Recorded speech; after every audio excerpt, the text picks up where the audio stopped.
Hello, I'm Pamela Davis. Welcome to episode 38 of the Well Done Life podcast.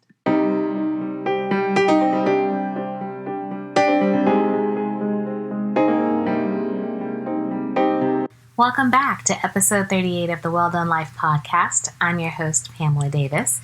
If you're new here, hey, welcome to the party. And if you've been here before, thank you so much for continuing to listen. The Well Done Life is about building community. It's about sharing our stories and our experiences, especially as women, so that we can learn from each other. Because no one out here is an expert. We all have had many of experiences that we can learn and share and grow, and we're here to do that. So before we get started with this week's episode, I want to make sure that I do what I've consistently done. Give all praise and reverence to everyone out here who is battling COVID-19. On the front lines, all the people out here trying to make our lives continue and make things easier, or just trying to, in general, we're all trying to make it. This is such a pivotal time in our history. It's a time for us to be empathetic. It's a time for us to support each other. So please thank the teachers, thank the parents, thank the doctors, thank the nurses, thank the mail workers, thank everybody who's out here trying to do their part. And thank yourselves for making it this far, because it's tough sometimes and we need to support each other and show each other some love. And also, if you haven't had a chance to vote, please make sure that you take an opportunity. I know early voting has started in many areas, as well as mail-in ballots. Just make sure that you make your voice count. Simply put, I'm not going to go either side on parties. I think I've been pretty clear on how I feel, but just make sure that your voice is heard. We need every voice to be heard, because really, I always feel like you can't complain about something that you don't participate in. So just make sure that you make it count. So that leads me to this week's episode, and I am so excited to bring a new voice to you. I'm not going to give any introduction because I kind of already have one set up for you. So just sit back, relax, enjoy, and let's get into it. Give you a little bit of her introduction before I give you her name, because of the introduction I actually fell in love with when I read it. She is the first of her name, a writer, speaker, strategist, disruptor, manager of chaos, and busters of silos, who leads with intention and is rooted in words. I'd like to present to you Celie Riccio. So Celie, welcome to the Well Done Life podcast. Thank you for having me. This is great. I'm so excited to be here today. I'm very excited to have you. As I was kind of telling you before we got started recording, I've totally been fangirl following you for a minute. And we're going to talk about that. But before we do that, I want to give you an opportunity, obviously, to introduce yourself to the Well Done Life audience and talk about what you're doing and give us a little bit of background. That's like a lot. I can't even believe you started with that. Like, why didn't you prep me for it, girl? What's happening? I like that. I never knew what to say when people say these things, but you gave the perfect introduction. I am a writer. I have been blogging for 10 years now. Just had my 10th anniversary, maybe a week and a half ago. And I just published a book as well, a children's book. I am a social media director for a national nonprofit that I am absolutely, in love with the work that we do, because we uplift moms and families in the U.S. And I love to make trouble. That's probably, I think that covers it. Okay. And it's so funny that you would end with, I like to make trouble. And you were worried about how you would answer that question. Because when I met you back in Atlanta in Blogalicious, I instantly was drawn to you because you have such a great energy and confidence. I'll be honest, you have a warrior spirit to me. Because I saw when we first met, just to kind of give context for everybody, you were with your daughter. Yes. And I could just tell, obviously I know she is your heart. You are just such a loving and caring mom, but you were just looking like a badass. I think at that point, your hair was like teal. It was. And I was just like, oh my gosh, she is like the flyest mom. And you had on your jacket and outfit. That tells you how much I was fangirling. Like I totally remember what you had on. And I was like, she looks like a badass. Like this is like a mother, and she will kick your behind. And you remember making me remember like the teal days. I love that hair. I loved it. And I just loved your energy and how you were. And like I said, it's just, I've been following you for a while. So this is a really special thing for me. But following you, I feel like I've seen you evolve a lot. Like, obviously, when I first met you, you were a mom, but I guess with that mom, and then you're obviously a strategist and you're a disruptor of chaos. How has your journey been impacted by 2020? It's funny because I feel like everything that I have worked through and for has led me to 2020. I came into 2020. So I was initiated in African traditional religion in 2019, which meant that I had to go through a year where it was, there were certain restrictions, we call it the year in white. And I was coming out of it in February of 2020. So, it was like, I was like, man, I'm coming out of my year. It's like, I had a whole trip planned for my, I turned 45 in March. I'm like, boom, the girls were going to be in the Bahamas and then be, like everything was ready. I was ready. Right. Yes. But everything really prepared me for 2020. That time where I had to take from myself to be able to care for myself, a time where I had to be very centered and very grounded in my faith, where I really had to kind of be mindful of the things that I did and the things that I didn't do. Really prepared me for 2020. So I do think, and it's interesting because all of these, what we consider bad things happening, because they have been bad things. But then I also knew my book was coming out in March, in September of 2020. So it's been a year of juxtapositions, a lot of good and a lot of bad, and having to find that common ground, has been something that I think we've all been, to a certain extent, we've all experienced and we've all, been through. Absolutely. And it's so funny that you said that, because I've been having this conversation with people and I said, 2020, I feel like 2020 is a year of revelation. Yeah. It has pulled back the curtain on so many things. Absolutely. And it's funny. I feel like 2020 is also the year of the woman. I think I do. I feel like there is nothing as women, it seems like we cannot do, and we have to do, and we know that. Right. So it's just so funny to me how you were coming out of your spiritual journey, because that was one of the things that I watched very closely, because I was very curious about your Iyawu. Did I say that correctly? Iyawu Chronicles, and how that allowed you to focus, because I remember reading some of your posts when you were going through it, talking about how you had to kind of get more focused on yourself.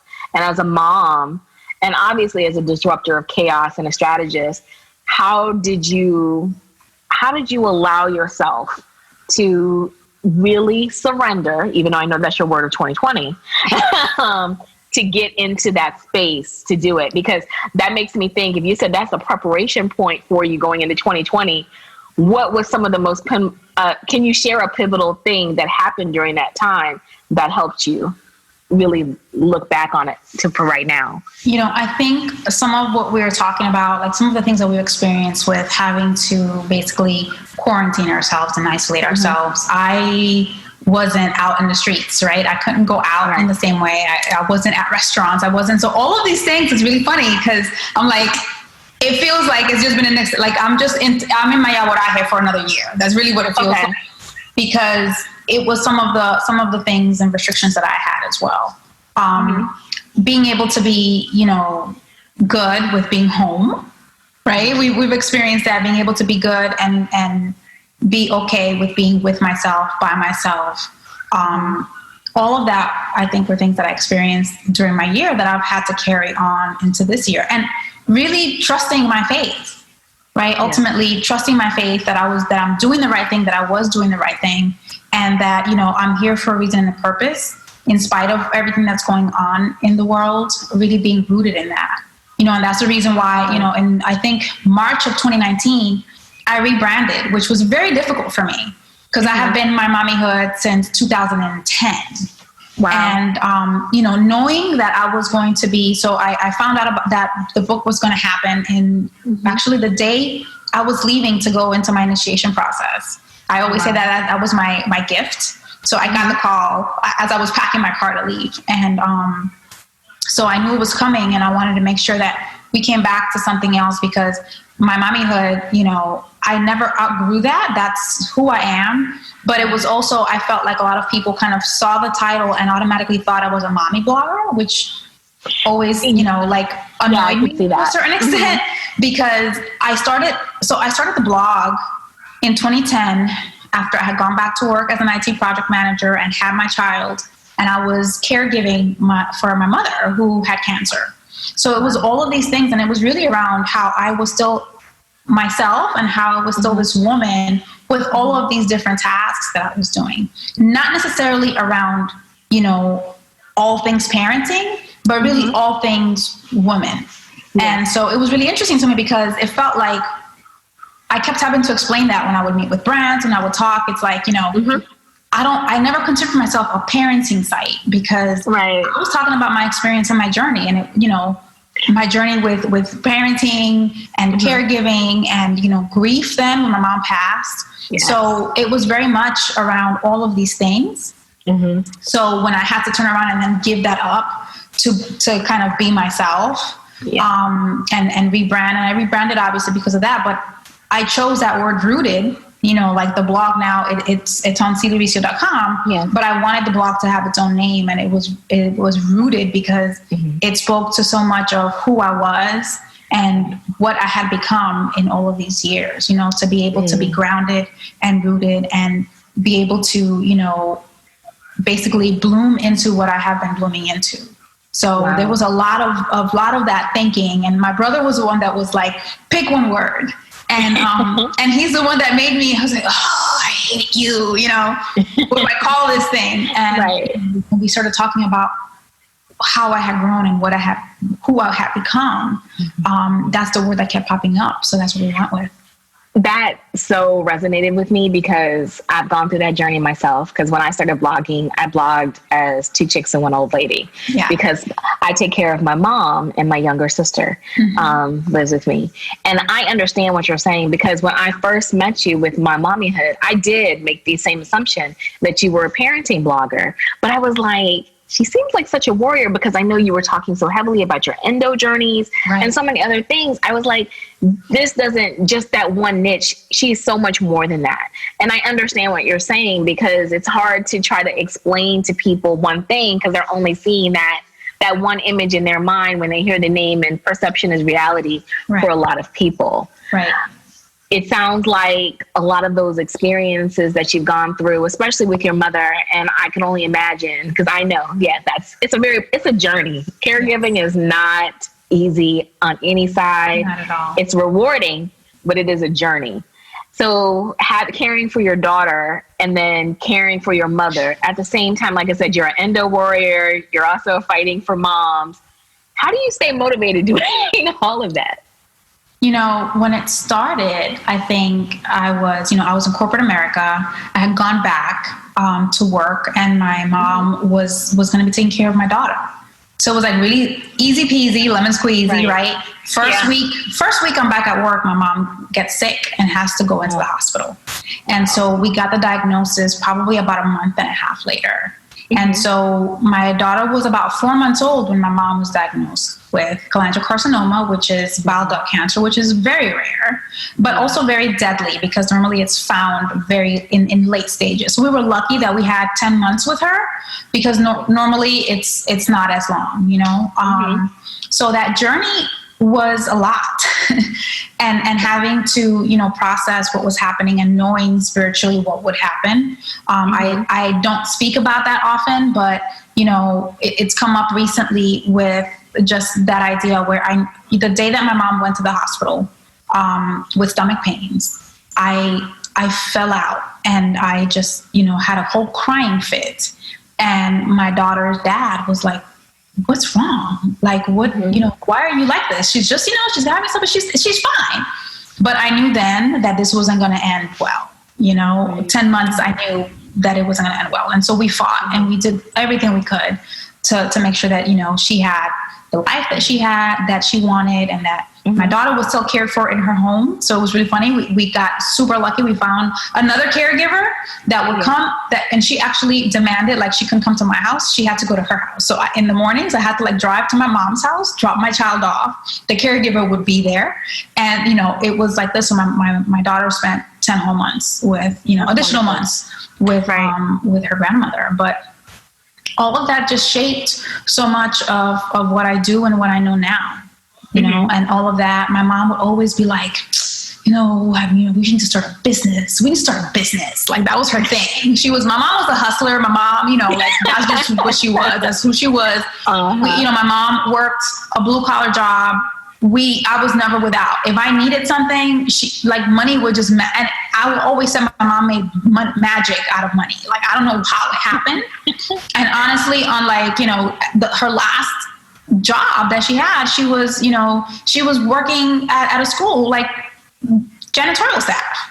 So how you make all that happen, how you make all this magic happen, with that, right?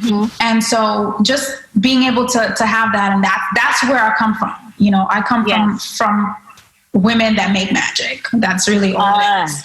And she did it, and she was always like, what are we going to do next? And so when she passed, she passed away in February.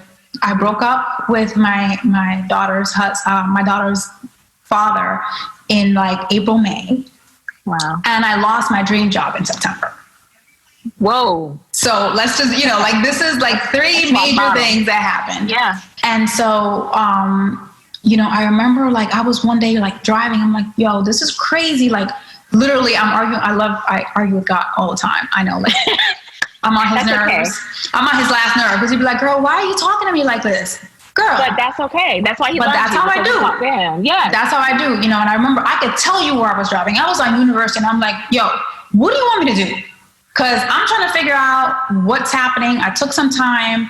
I was still doing the blog right after. So September, I think it was October, it was my first, bloggy boot camp. It was a conference with 6 girls at the time. Okay. And I had already paid for it. So I went. And so that's when I realized that, oh my gosh, I could get paid to do this. And so like November, December, I'm driving, and I'm like, yo, I don't understand what you want me to do. What's happening? Like, am I supposed to do this? And then next thing you know, I'm finding out information about, like, a master's in social media and like all of these other things that happen. I'm like, okay, so this is what we're doing. Yeah. So I did some consulting, and it was like, it just built, but it was always from the fact I would never have had the courage to leave corporate America if all these things hadn't happened. If I hadn't found myself without my mother, who was my rock, who is still my rock. Yeah. And, who would just push me, like the idea of me, having my own thing and doing my own thing was always something that she was all about, and that she would always encourage. Oh, yes. Because isn't it funny how our parents can see so much in us when we can't see it at all? And it's just like, they always were the ones telling us. My father always used to be the one telling me, you're not working up to your potential. You're only working half. You're only you've got so much. You need to go ahead, get your business, get yourself together, go out here and help people. That's Absolutely. What you're called to do. And you don't listen until, unfortunately, you're no longer there. You're like, what? How am I supposed? Listen, how was I was in an IT project management job. I, made great money. Yep. How am I supposed to leave that? I have a baby at home. It's just me. I'm a single parent. Like, what's happening? Yeah. And honestly, if I had not, I thank the Lord that I lost that job. And it was a terrible experience while it was happening, because they did it in such a way that was just not, it was terrible the way that they handled everything. And had I been in a different mind space, because I was also in the midst of grieving and all that, I probably would have sued them, because that's how horrible, things were. But I just wasn't in the headspace. And, now I look back and I was like, I felt very humiliated when it happened. I felt there was a lot of, this was my dream job. I spent 9 months going through interviews and they really wanted me, and I was very clear and transparent with them. And then when I got there, I realized that, the people that I was talking to weren't there for me, that they weren't the people that they weren't trying to train and do all this stuff, and everything was just kind of like, swept under the rug, and made it very difficult for me to do my job. And then when they brought this older gentleman in, he realized that he needed to get rid of me. And so it was, just the thing. It was just, girl, listen. There were things that came to me at the time that I'm like, what is happening? And I look back now, and I'm grateful for it. Because it's just, I wouldn't be here if that hadn't happened. And it's funny because sometimes God has to bring things to a halt, like really a screeching halt for you to really realize that you were just being comfortable, and I've got so much better for you on the outside. Comfortable, that's a word. Comfortable. Yeah, it sounds like that, because I've been comfortable. We've all been comfortable. And I wonder, was your mom, I always personally believe our ancestors, I always say my dad is up there advocating for me with God, like, look, she's going to get it together. He's always trying to, maybe your mom was saying to God, okay, I need you to go ahead and push my little bird out of the net. There was no maybe. And I, and I tell people now, especially, with my spiritual journey and just me talking more about it. Yeah. My mom isn't up anywhere. My mom is here. My mom is right next to me. She's right next to me here during this interview, and she's been here the entire time. So that's a for sure. If people don't get anything out of it, is knowing and understanding the fact that your ancestors are literally fighting for you every single day. I truly believe that. I tend to be one of those. I'm a spiritualist as well. I do believe in my ancestors. I pray and ask God all the time to, let my voice ring through the halls of heaven so that my ancestors can hear me and understand what I need. Because they're right. They do advocate for you, and they advocate for all of us. Was your mother's death an impact in regards to why you transitioned toward more of an African heritage faith, or how did you make that decision? So I grew up in duality. So I think that was part of it. It was very normal. In the Caribbean, it's just like a thing. Like you do all this stuff, and then you go to church on Sunday, right? Right. So I grew up in duality in the Dominican Republic, specifically. The traditional religion is called 21 Divisions. I grew up in it. I was actually born from it. My mom, I have a second set of parents. It's difficult because there's, when I wrote about this in the author's note, it was like there's actually no term that I can use for it, but it translates to the parents who helped raise me. So like a second set of parents who were there. My mom lived next door to them, rented from them. And I was born there, and I was born from, I tell the story that for a long time I would tell people that I would be like, well, I was born from a bottle, right? And people were like, what? People thought it was funny. I was a kid. I didn't realize that was weird, because my mom, who was my other mom, who is still alive, thank God, she was that lady that you used to go to if you needed a reading, if you needed to get, whatever, if you needed healing, like she would, and so she was like the herbalist on top of everything else. And my mom lost my brother at 8 months, and then was not able to get pregnant after he died. And so, for a long time. And so she made my mom, literally, it's a bottle. It's got a whole bunch of herbs in it.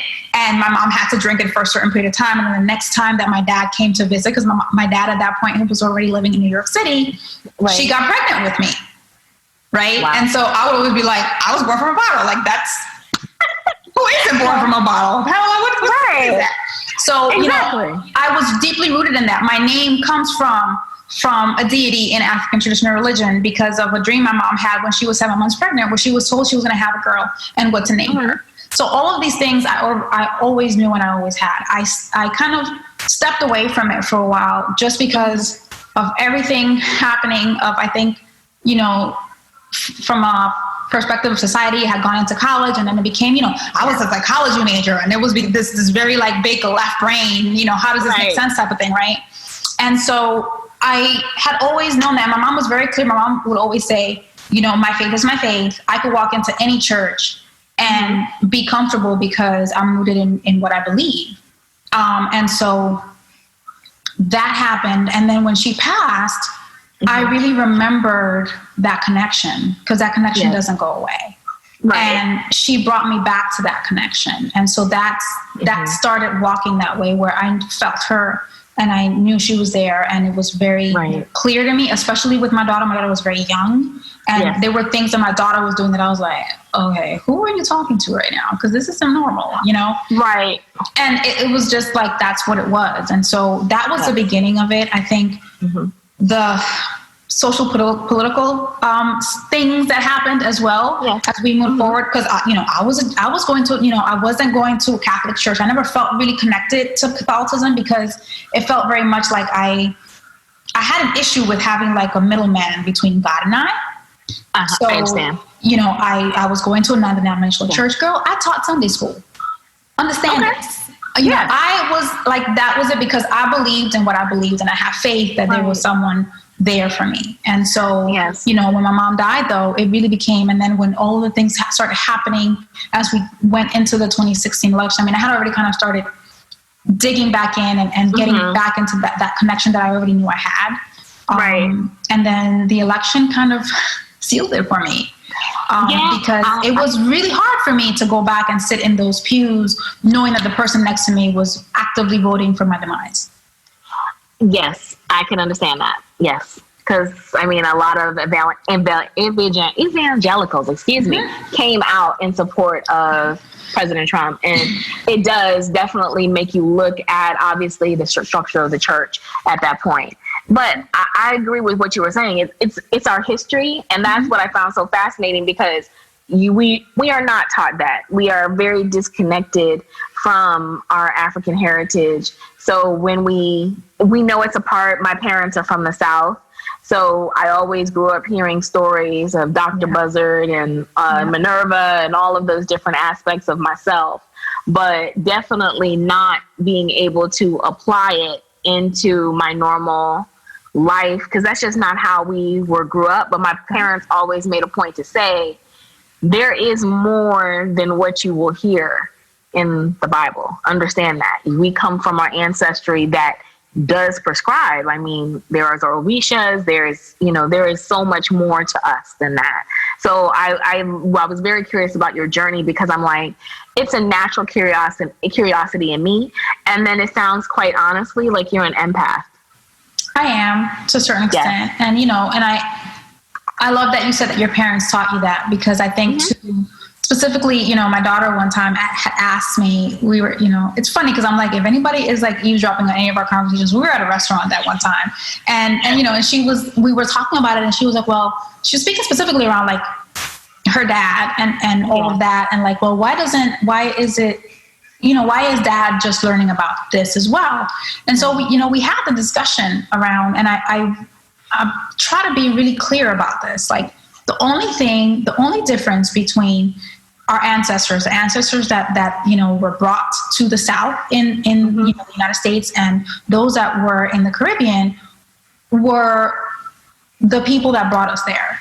And the reason why some things were able to survive the way they did was because, most of the folks in the Caribbean were Catholic, and were able, and our ancestors, being the bright minds that they were able to hide so much of their own deities within those same saints that they were taught. And so, I also tell people, the fact of the matter is that Black Americans are here because their ancestors had to make a decision between being alive and following their traditions. Yes. And they chose life.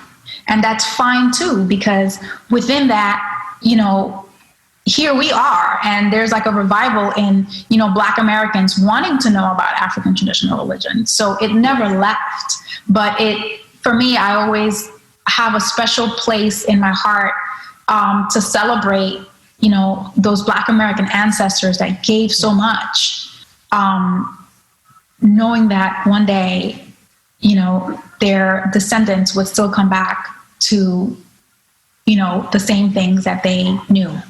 Absolutely. And I think it's also important because the fact that you're weaving in, that's the Afro-Caribbean aspect of it, because we don't really talk about that. Everyone acts like the slave trade just kind of went from Africa straight to America, and you have to realize there's a lot of other stops in between. The majority of the slave ships did not come to the U.S. People have a hard time understanding that. The majority of the slave ships did not come to the U.S. They went to Central America, to the Caribbean, to South America. Yes, and it's something that we just really have to talk more about, because I feel like there is such a division sometimes in regards to Black Americans and then obviously the Caribbean. We don't really talk about the fact that those are our ancestors, just like everyone else who was here. They just didn't get as far. And the experiences are different, but we are all still a part of the same diaspora, which I guess leads me to my question. How did you decide to write If Dominican Was a Color? And did that influence why you wrote that book? So it's interesting because that poem, the original poem, is an adult poem. I wrote the adult poem, it must have been 10 years ago. I can't even remember it at this point. I know that in 2017, in January, I reshared it. I had it on the blog and I shared it on Facebook. And Deneen Milner, who is like the fairy godmother of all things Black and book, right? It's just, I don't have enough words to speak about her. Had come into the thread. I have to find that thread again. I keep saying that I keep threatening to go back and like screenshot it. And I believe the words that she had said were simply, "This is the book." Yeah. And so, because we have been talking about children's books, and I was like, I don't know what I'm going to write about. I don't know, like, where do I go? What do I talk about? And so probably by the end of the night, I had the first draft of the children's poem. Wow. Because I was like, Deneen said it, so let's make it happen. Like, she's got an imprint for, children's books, and all she publishes in their children's books are, about, Black people. So of course, but it was important for me to, I tell folks, like, this is my experience as a Dominican girl, right? This is my experience. I was born on the island. I came to the States a month before my 5th birthday. And, but for me, this was really a celebration of the diaspora and a reminder for the entire diaspora that we are Black and we should not forget it, and that I hope, in that way that it brings a sense of joy and a sense of pride to the diaspora as a whole, not just, certainly Dominicans, because there's a lot of contention around race in the Dominican Republic, certainly. And I have had to read some not so fantastic words around that, because there are some terms, there are some words that I use within the book that people took offense to, and so, but that was also very intentional because I wanted to speak about the entire island. I wanted to make sure that I included Haiti. I also wanted to make sure that I included them, because finding out, as we're going along, that part of my family is from Haiti. And so, like part of like my grandmother, their roots there, and that was never discussed and never talked about. And so, I wanted to make sure that people understood and remembered that it's just the other side of the coin, right? And being able to honor that and to also kind of just tip my hat to Haiti, because I see them and I love them and I consider them, they're part of the island. So for me, it's not a difference. No, and I remember when I heard you read the book, how you referenced that, and I was like, yes, that's true with Hispaniola, and we don't really talk about that. And I agree. It does seem like Haiti does not get included in when you're talking about Black history enough, because the Haitian influence is so strong. I didn't realize it myself until I went to Savannah with my parents. And luckily I took a Black history tour through Savannah, and I got a chance to see the Haitian monument that's in the city center, and to learn more about the influence that Haitians have had in regards to Savannah itself. And I was like, wow, these are things, again, it's so many branches of our history that we don't talk about, especially how the Caribbean is an integral part in this country. So I really appreciated that. I'm going to ask you a tough question. I hope it's not too tough, but I'm going to ask it anyway. Okay, go ahead. If you could choose one aspect of your book, If Dominican Was a Color, that's your favorite aspect of it? That's one line. What's your favorite line? You know, I had to ask. I'm sorry. That's hard. So I don't have a book in front of me, which is the problem, right? Oh, but you know, I give a nod to my grandmothers. And I speak about, you know, my grandmother, my very dark-skinned grandmother. Who I never met, by the way. My dad's mom passed away when he was about 6. So I never got to meet her. I'm her namesake, so I have her middle name. And so, but I've always felt a connection to her. And I remember seeing a picture of her. I have no idea where this picture went, but, you know, I know that my dad would talk about her sometimes. And so I think the nod to her, and then to my other grandmother that I grew up with, who, you know, passed away in 2005, that, you know, lived with us and all that. It was really important for me to bring them together. I think the discussion about hair. Yes, also, I love that too. You know, just the idea of, you know, the kinks and curls in our hair. And Brianna, I have no words for the illustrator, because the way that she did that spread and all of the different ways that we do our hair, you know, as little girls that we have our hair, was just really spoke to, I think, a lot of what we experienced, what I experienced as a child, what other people have. I have a lot of folks in my inbox, a lot of adults that are telling me, you know, this is a book that I needed as a child. And, you know, I cried because when I saw this, it reminded me of kind of all the things that I didn't have when I was a kid, when I was growing up and people called me names or told me I was ugly or, you know, all of these other things. Yeah. So those are big. I don't know if I have a favorite part of the book. I think at the end, it was really hard. Like that last verse at the end, I always get teary-eyed from it. Yes. When it talks about all the different palettes, how a palette could not contain all the colors. Yes. That always kind of, you know, gets me. So I don't know if I have a favorite part. You know, the illustrations are just, I can't speak enough about it. But I don't know if I have a favorite part. It's funny because, and that makes sense, because when you read it and I got a chance to hear you read it on IG Live, I felt transported. It was just so beautiful. And I was like, I'm not Dominican, but I totally understand what you were saying about how you've had other adults reach out to you. And like, that's the book that you needed growing up. Because you're right, you know, our hair is so different, and we come in so many different colors, and you have so many struggles with learning to embrace yourself. And I felt like the book just painted this magical place where it was just full of oranges and yellows and greens and just lots of love. And I love the fact that you just did that for Dominican children and for Dominican people, but also for me as American Black woman. I felt like I wish that maybe I have a part of my family that's there, because I'm always jealous of anyone who understands where their background is. So, and can embrace that. That is a beautiful thing for you to be able to do. Yeah. And I think a lot of it, you know, I've had folks, like one of my friends was like, the only thing I need to tell you is I need to ask you, can you just change Dominican for like Ecuadorian, right? Because, and it is, and for me, that's why I say this is a celebration of diaspora, because if you take Dominican out and you put Jamaican in, and you put, and you know, or you put Trinidadian in, and you just change maybe some of the nuances, some of the words in it. Yes. For the most part, the book still stands. And that's why I'm saying that it's really a celebration to me of the diaspora. So Brianna, who's an illustrator, lives in Trinidad. And so I felt that that's the reason why she could capture that. Like, we've had way too much, like I've talked way too much about sunsets. And the fact that she just captured, I remember when I would go to the Dominican Republic in the summers, and there would be this like red sunset, like a pink red sunset. And I have not seen it here. Like I can't really explain it. When you walk outside and literally the entire sky is pink. And then, so for her to have captured it, like towards the end of the book, there's a whole thing, and I'm like, that's it, you know? So being able to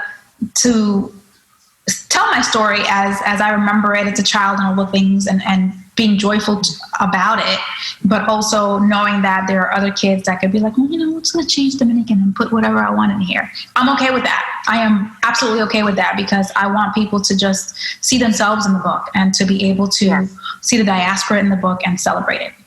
Well, you definitely can. I think it's beautiful, and I hope you plan on writing another book soon. Hint, hint. Thank you. I am working on something, and actually I'm working on it with my daughter. Oh, very nice. She, we have these, she calls them our nighttime combos, where we have these long discussions. It never fails. And I don't know if it's her trick to get me to keep talking so she doesn't go to bed. But she always has, we get in bed, we like cuddle, and we just talk about our day, and just like anything can come up. Pretty much, we've talked about racism, we've talked about periods. We've like had, literally every single topic that you can think of comes up. And so one day she was like, when I was little, and she goes into the story, literally, I like pulled my phone out. I'm like, I wrote down everything she said. And it was really her story about her grief for her grandmother. Oh, wow. And what she thought, right? Mm-hmm. And so the whole idea that when we go to, she would always call it Abuela's garden. And I thought it was, because it's the flowers, and, the cemetery has flowers. But then she fessed up to me and told me, this was like last year, that when we went, when my grandmother and my mother are buried in the same, in the same area of the cemetery. And so there's a fence, there's a beautiful oak tree, and there's a fence by it. And she actually confessed that she thought that her abuela was on the other side of the fence. Aww. And so it's really a story about what she thought, and just how we deal with grief, how children deal with grief, because children have a grief of their own that a lot of times we think, well, they don't remember and they don't know, but she had a very real connection with my mom. She was named after my mom, even before we knew my mom was sick, right? We gave her name. And so there was a very big connection there. And so I felt like we had to write it. So I wrote it. I don't know if it's going to be published. We don't know what's going to happen with it. But, we're going to keep our fingers crossed. I'm also, I think just working around writing a little bit about my journey in this African traditional religion of Lukumi, and being initiated, and telling my story around that as well. Wow, I love that, because both of those are so timely. I think one for children, especially with COVID, and absolutely, I just think with all the trauma that we're experiencing from all the social unrest and uneasiness, I think children and adults as well, we're all having a hard time processing. So I think books like that really are very helpful. And then, like I mentioned before, and it's funny, I had a conversation earlier today with some friends about this interview, and my friend was like, oh my God, I want to hear all about that journey, because I feel like we're all trying to tap into our spiritual side. We are, because we are typically the girls who are burning sage. Yeah. We got some Rose of Jericho water running through the house. We're doing the Florida water. We're cleansing and praying to keep our energies right. And I think we're looking for other things that complement, obviously our faith in God. And so I think that there is a resurgence in wanting to understand the different religions that are a part of our history, a part of our heritage. So I hope that you will publish those. I can't wait. I totally want to do that. We get, I get a lot of questions. And even like on the IG lives, I've done some IG lives with my god sister, who is a medium. And so we've had some moments of some people showing up. It's been kind of interesting. Oh, wow. But we always get asked, and I always, people are like, well, where do I begin? And I always tell them to begin with their ancestors, right? Find a corner in your house. It doesn't have to be a big, I have a whole room, right? I have a whole spiritual room that's not what you need, because, it's a little different, but to my friends that have asked in the past, I'm like, find a corner, get a little table, put a white cloth on it. If you have pictures of your ancestors, put them up, one glass of water, one white candle that you can, light when you're there to meditate. You can put flowers down, you can put, their favorite treats down, like things that are connected to them. I don't care what religion you practice, right? Yes. Honor your ancestors. across the board, honor your ancestors, make sure that you understand that they're there for you, that they are, when we have, I know everybody loves the t-shirts, you are your ancestors' wildest dreams, right? Right. That's great. And it's true. And they're still rooting for you. And they'll take you through all these rough times. Yes, they will. So essentially, and it's so funny because I was like, that's an ofrenda. That's it. It's just an ofrenda. So build or an altar to your family and begin that way. That's very interesting because, again, it shows how connected we all are, even though we act like we're just so different, but we're really not. And so it amazes me. So you have all of these things working out. What else do you have going on? What's next for you? So during my year, and I talked about Mama in the past about how she was an herbalist or whatever, and some of the ancestors that walk with me as well, really had very strongly had a hand in things like herbalism and healing. So I've always known that I was a healer, and a lot of times I heal with my words. That's how it comes across on social and all the things that I write. But during my year, I really started looking at healing with herbs, right? And healing with, and it was crazy. I go in my backyard, and all of a sudden, all these things are growing that I didn't know were growing. I have like these books, about the religion that I'm like, oh, I'm growing. This is growing wild in my backyard. Who knew, right? So it's all of these things that kind of come together. So I started, making herbal teas. I initially started with just having like prescription tea. So people will call me, my friends would be like, this is happening with me. This is wrong. I would sit, I meditate, I ask my ancestors for guidance, and I would put something together for them. So it's gotten a little bit bigger than that because one of these days I'm going to learn to not be extra. That day is not today. It's not today. Never happening. It's not today. So I created a brand for the teas, and it's named. I have an Ocha name, so I have my regular name that kind of died when I initiated. And so it has part of my Ocha name in the title. So it's Yahweh Botanicals, and it's really around. Artisanal teas. I say artisanal meets ancestral, right? Yeah. And it's back to kind of those roots of, I was born from a bottle. So yeah, I'm gonna be putting some herbs together for y'all. Oh, I'm very excited about your herbs. Yes, come on, Mama, come through with the herbs. I just did like a whole batch last week. I need to.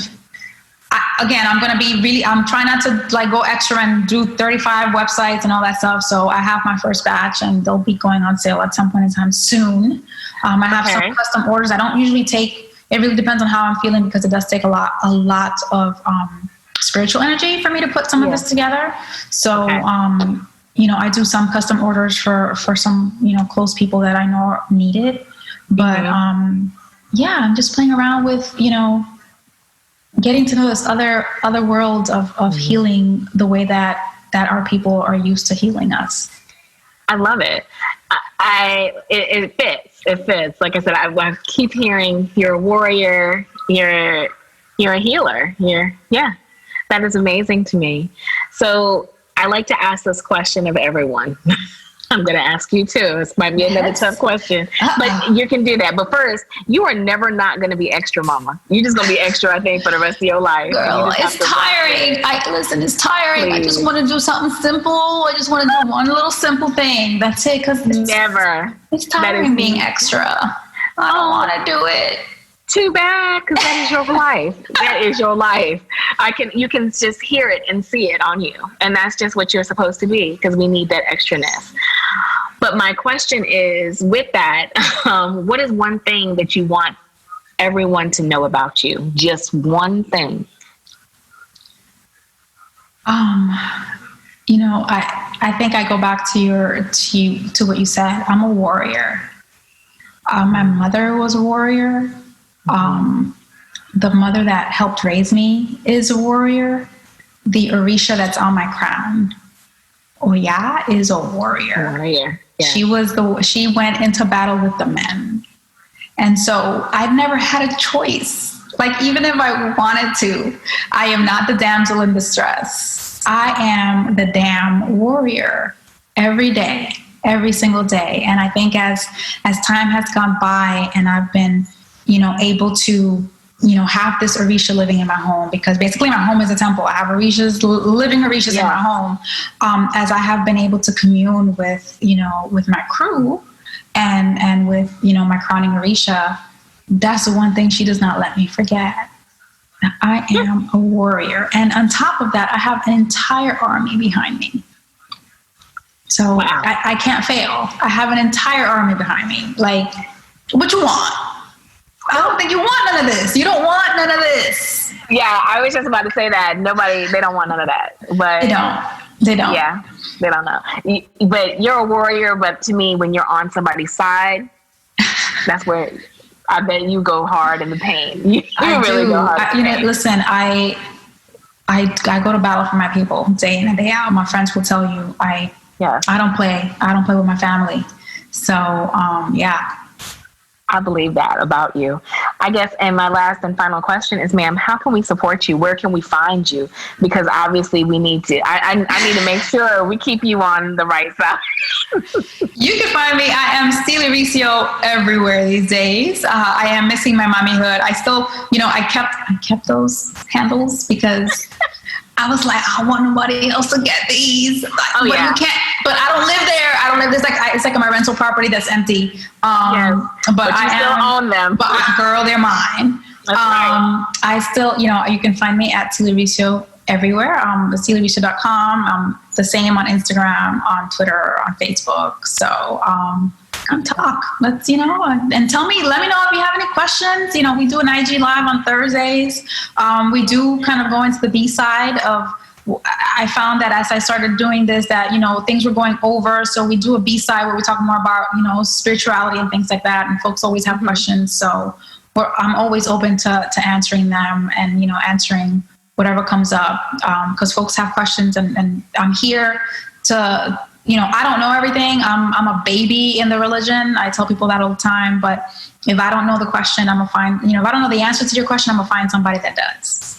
Hey, that's all we can ask. And I'm for my listeners, I'll make sure I have all of Seely's information in the show notes, because I definitely feel like anyone who has children or family members or friends, because I'm going to buy a couple of copies of your book, because I know like my cousin, she's like 2, but I think it would be like a perfect book for her as well, and a few other friends. But yeah, because we want to support you. So I have everything in the show notes for you. And I really just want to thank you, because this has been an amazing conversation. Thank you so much for. Isn't she awesome? I'm so thankful that Seely was able to share some time with us today. She is just truly and intentionally disruptive warrior, and I like it. And I think a lot more of us need it in our lives, to hear that and to understand her journey and how we can possibly see ourselves in it, as well as, like I said, her book, If Dominican Were a Color, is just such a beautiful, beautifully done book. I will have everything about Seely's, all of her social information and everything in the show notes today. Please make sure you like, share, subscribe, and to the podcast, and I will have my information there as well. I want to thank you for listening. I hope you have an amazing week, and I will talk to you guys soon. Take care. Bye-bye.